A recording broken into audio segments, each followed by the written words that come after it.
जय गुरुदेव। सभी साधकों का स्वागत है। और देखिए, आज जिस विषय पर थोड़ा सा चर्चा करना चाहता हूँ वो बहुत ही ज़्यादा महत्वपूर्ण है। गुरु शिष्य के एक जो संबंध होता है उनका, और या फिर आपके मार्गदर्शक या वह जो शिष्य होते हैं, श्रोता होते हैं, उनके लिए मैं ये कहना चाहूँगा कि जब भी आप जो है वह गुरु की बातों को या फिर अपने मार्गदर्शक की बातों को जो है धारण कर रहे हों या करना चाहते हों, तो फिर ये आप में एक सहनशीलता होना बहुत ही ज़्यादा आवश्यक हो जाता है। आपको जो है वह समझना होता है कि आप एक गुरु क्या होते हैं या फिर मार्गदर्शक क्या हैं। वो अपनी बातों को रख रहे हैं, चाहे वह वीडियो के माध्यम से रख रहे हैं, चाहे वह कोई अपने अनुभव साधना के माध्यम से जो है वह वीडियो डाल रहे हैं, या फिर अपनी बातों को किसी भी माध्यम से आपके बीच रख रहे हैं। तो अब ये आपके ऊपर निर्भर है कि आप जो है उनकी बातों का अनुसरण करना चाहते हैं या नहीं करना चाहते हैं। ठीक है ना? करना चाहते हैं तो फिर क्या आप उनकी बातों को धारण कर रहे हैं या नहीं कर रहे हैं, इससे गुरु को फ़र्क पड़ता नहीं है, ना ही आपके मार्गदर्शक को पड़ता है। वो लगातार कुछ ऐसी बातें रखते हैं आपके सामने या फिर साधनाएं रखते हैं जो वास्तविकता से अवगत कराना का जो उद्देश्य एक होता है गुरु का, वह होता है कि आपको वास्तविकता से अवगत कराया जाए, ना कि भटकाया जाए, ना कि कोई ऐसे सपने दिखाया जाए जिनके टूटने पर आपको जो है वह आप साधनाओं से विमुख हों। आप साधनाओं से विमुख हों, आपको इतने ज़्यादा सपने दिखा दिए जाएं कि एक दिन में जैसे प्रत्यक्षीकरण, 2 दिन में प्रत्यक्षीकरण, और आप पहली बार कोई साधना कर रहे हैं और उसमें आपको बोल दिया जाए कि 1 घंटे में प्रत्यक्षीकरण, ना साधना पूरी हो पाई है आपकी, ना कुछ हो पाया है, और ऐसे ऐसे चीज़ों को आपको बताया जाए। या फिर दूसरा तरीका कि आपको कुछ ऐसी साधनाएं दे दी जाए, मसानी साधनाएं जो होती हैं, तीक्ष्ण साधनाएं, जिनमें आपके पास में ऐसी यक्षिणियों को भेज दिया जाए जो शमशानी की जो यक्षिणियाँ होती हैं, जिनकी जो है आप उनके संग रहकर जो है वह एक कष्ट में, बाधा में घिर जाएं। ठीक है ना? तो ऐसी यहाँ भी शक्तियाँ होती हैं जिनको 2 से 3 दिन में भेज दिया जाता है साधकों के पास में, उनको बड़ी शक्ति बता करके, और गलत फिर फंस जाते हैं वो साधक। कई साधक हमारे पास भी आते हैं जो इन जो शक्तियाँ होती हैं, अन्य बड़े बड़े जो एक वह आश्रम हैं, यूट्यूब पर भी कई चैनल हैं जो बड़े बड़े गुरु बैठे हुए हैं बने हुए, उनके शिष्य भी आते हैं कि गुरु जी वहाँ से की है और जो ये साधना कर ली और अब हम परेशानी में पड़ गए। तो ऐसी चीज़ें होती हैं। तो आपका ये ज़रूरी है कि आप वास्तविकता से अवगत हों। और फिर मैं कहता हूँ कि जो गुरु होते हैं वो या फिर आपके मार्गदर्शक होते हैं, वो जो अपनी बातें रख रहे हैं वो तो एक ऐसे बह रही है, वह गंगा की भांति बहती है। चाहे वह ज्ञान किसी का भी हो, किसी भी गुरु का हो, किसी भी जो है मार्गदर्शक का हो, वह जो बातें रख रहे हैं वो एक गंगा की तरह अपने रास्ते पर बह रही है। जहाँ उसका स्वाभाविक रास्ता है, जहाँ एक मार्ग है, वह उस पर गतिशील है, बह रही है निरंतर। वो आपके ऊपर है। अब शिष्य क्या होते हैं, वह शिष्य के ऊपर है कि वे उसमें डुबकी लगाना चाहते हैं या नहीं लगाना चाहते हैं। उस गंगा में जो है वह डुबकी लगाना चाहते हैं या नहीं लगाना चाहते हैं, ये उनके ऊपर निर्भर है। गुरु नहीं कहेंगे कि आप आइए और इसमें डुबकी लगा लीजिए। आप मेरी बातों से अवगत होते हैं या नहीं होते हैं, या उनको धारण करते हैं या नहीं करते हैं गुरु की बातों को या मार्गदर्शक की, तो ये आप पर निर्भर है। और आप कोई एहसान नहीं करते हो जब गुरु के पास जाते हो, तो आप जा रहे हो, गुरु आपके पास नहीं आ रहे हैं कि लो मुझसे दीक्षा ले लो, लो मैं साधना दे रहा हूँ, तुम्हें ये करनी ही करनी है। तो कोई आप पर दबाव नहीं डालता, ना ही गुरु डालते हैं। जो श्रेष्ठ गुरु होते हैं, जो शिष्य होते हैं, वो अगर कुछ प्राप्त करना चाहते हैं तो वो जो है वह जो डुबकी लगाएंगे ही उस गंगा में। नहीं लगाना है तो वो किनारे पे खड़े हो सकते हैं, देख सकते हैं। तो ये उनके ऊपर निर्भर करता है। और फिर मैं आ जाता हूँ कि जो है वह, इसीलिए मैं कहता हूँ कि कुछ ही हीरे रूपी, कुछ ही जो वह हीरा जो स्वरूप बन जाता है उन साधकों का, वह गुरु को जो है वह धारण कर पाते हैं। वरना आधे शिष्य निकल जाते हैं, वो समझ नहीं पाते हैं। वो क्योंकि गुरु को समझना, जो सही मायनों में गुरु होते हैं, जो वास्तविक बातों से आपको अवगत करा रहे होते हैं या मार्गदर्शक होते हैं आपके, जो वह ज्ञान आपको देना चाहते हैं या दे रहे हैं किसी भी माध्यम से, तो कभी कभी हमारा जो बुद्धि होती है, तर्क वितर्क करने वाले कई सारे साधक, कई सारे शिष्य निकल जाते हैं, पहचान ही नहीं पाते हैं गुरु को, पहचान ही नहीं पाते हैं उनकी बातों को।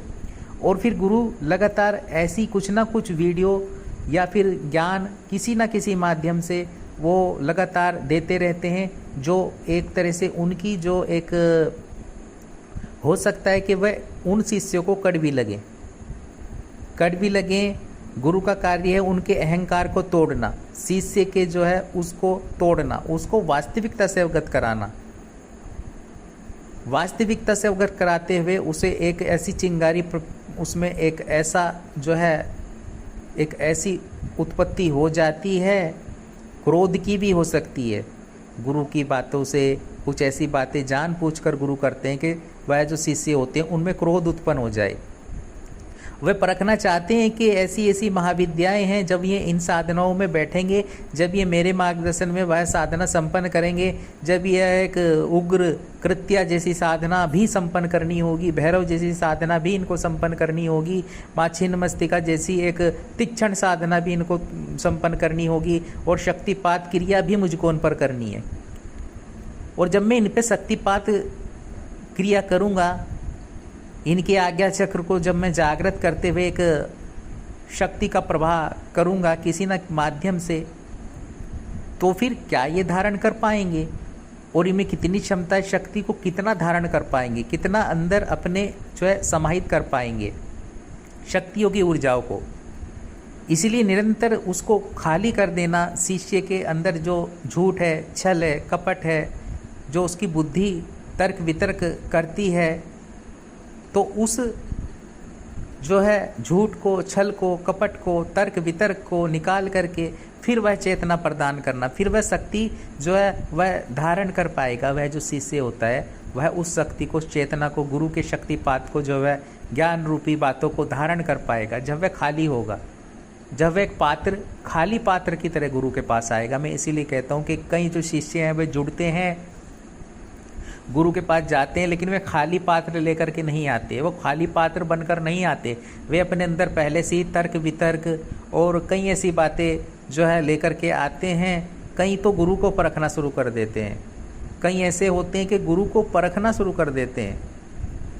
उनको गुरु की बातों को धारण नहीं करना है, उनको उनके बताए हुए जो वास्तविक जो वह ज्ञान, अपना जो चेतना, जो उन्होंने तप किया है, ऊर्जा सिद्धि प्राप्त की है, अपने जो है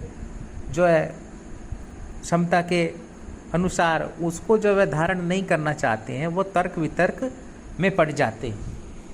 और फिर जैसे मैं कहता हूँ कि शिष्य तो बहुत होते हैं, लेकिन कुछ ही शिष्य, हजारों में से केवल 10 या 5 या 15 या 20 शिष्य भी 1000 में से गुरु ने निकाल लिए, और वह झेल गए गुरु की बातों को, गुरु के जो है वह उन कड़वी बातों को झेलते हुए, जो गुरु का पीछा साथ नहीं छोड़ते, जो आगे बढ़ना चाहते हैं, जिनमें क्षमता होती है उन महाविद्याओं का वेग झेलने की, उन जो है तीक्ष्ण शक्तियों को धारण कर लेने की, तब गुरु शक्तिपात क्रिया कर देते हैं।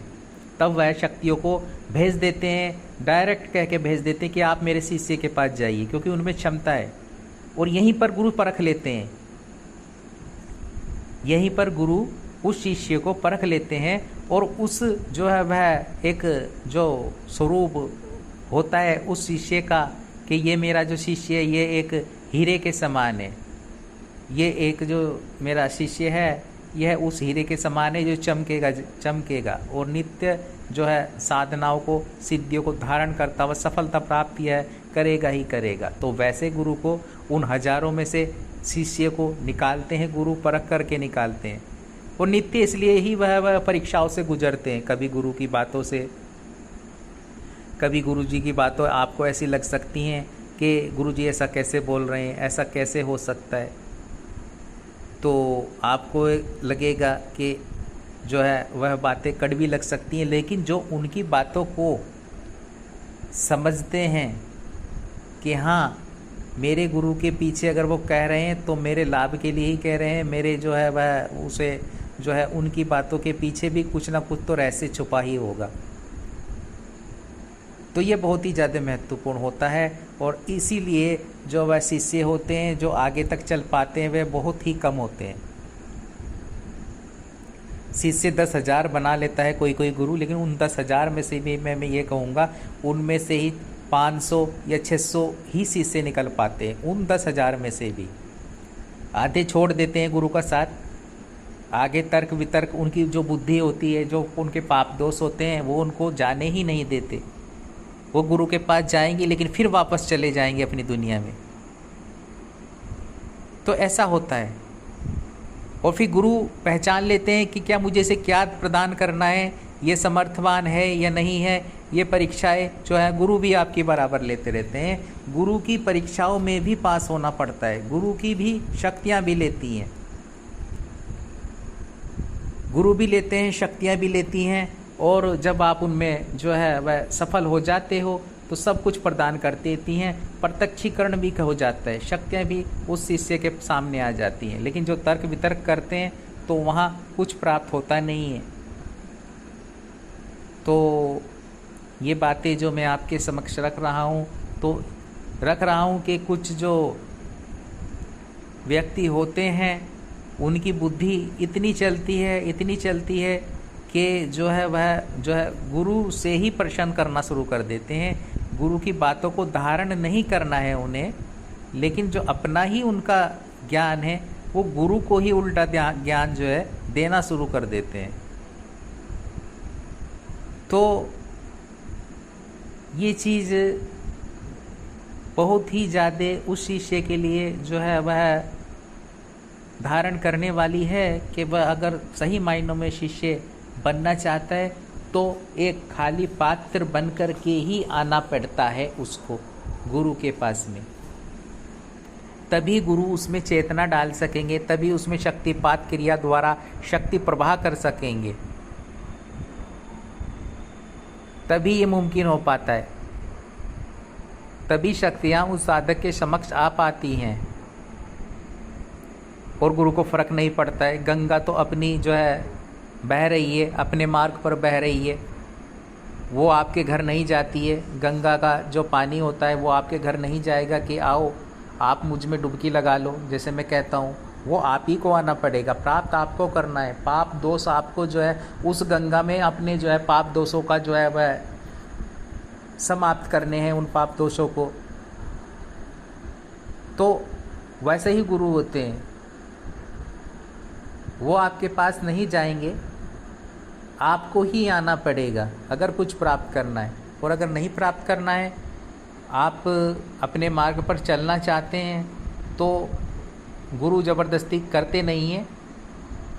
आपको जो है धारण करनी है उनकी बातें, कुछ प्राप्त करना है, उस ज्ञान रूपी जो है गंगा में डुबकी लगानी है तो लगाएं, नहीं लगानी है तो आप अपने मार्ग पर चल सकते हैं। गंगा तो अपने स्थान पर बह रही है। तो ये बहुत ही ज़्यादा महत्वपूर्ण हो जाता है। इसलिए जो कहते हैं शिष्य बनना इतना आसान नहीं होता है, शिष्य बनना इतना आसान नहीं होता है। और गुरु चाहे तो सब कुछ प्रदान कर दें एक क्षण में अपने शिष्य को, लेकिन फिर वह विवेकानंद जैसा उसमें सामर्थ्य भी होना चाहिए। वह विवेकानंद जैसा उसमें सामर्थ्यवान शिष्य मिलना जब प्राप्त हो जाता है उस गुरु को, तब अपना सब कुछ ज्ञान, अपनी सब कुछ चेतना उस एक शिष्य में ही, वह एक शिष्य ही बहुत है। 1000 बनाने की आवश्यकता नहीं है, वह एक ही बहुत होता है। तो वैसा ही आप जो है वह शिष्य बने और वैसा ही आप में ज्ञान चेतना जो है जागृत हो सके, तर्क वितर्क से दूर आप जो है स्वयं समर्थवान बने। लेकिन जब भी आप गुरु को धारण करें तो पूर्ण समर्पण के साथ करें। तो जय गुरुदेव, जय माँ छिन्नमस्तिका।